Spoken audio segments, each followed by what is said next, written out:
La flor de Mallorca és considerada molt valuosa pels botànics, especialment per l'elevat número d'endemismes que en formen part, més d'un centenar.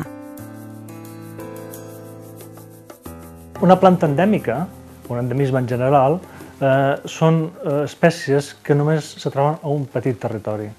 Pot ser una illa, una muntanya, una vall.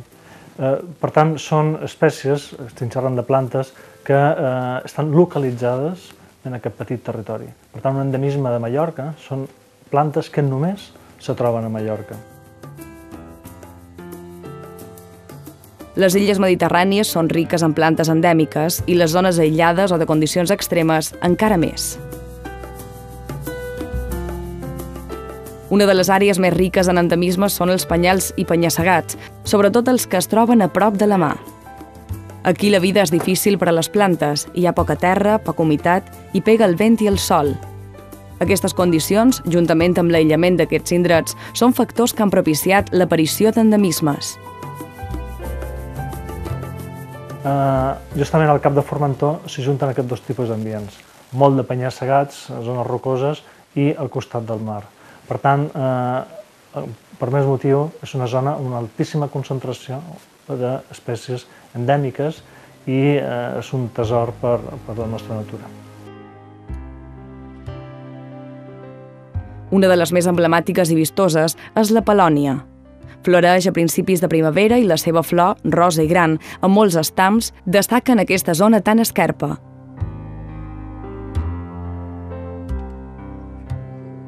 La didalera, que creix a les encletxes de les roques, encara no ha florit. Quan ho fa, a partir del mes de maig, esdevé un dels endemismes més bells.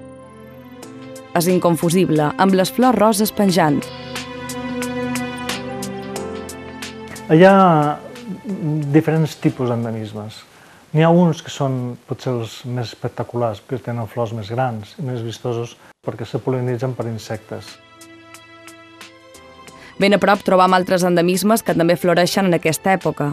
N'hi ha de petites i blanques, i d'altres com les margalidetes o camamiles de la mà rosades.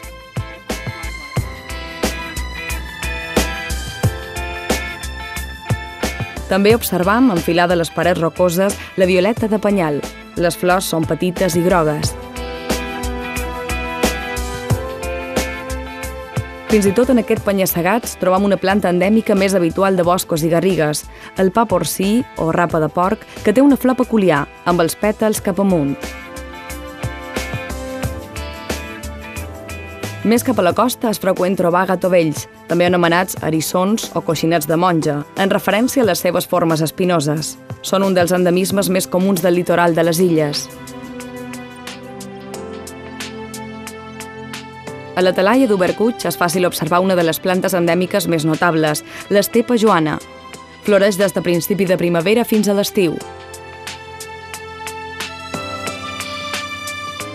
Les plantes endèmiques són pròpies i exclusives de les nostres illes. Moltes estan amenaçades o en perill.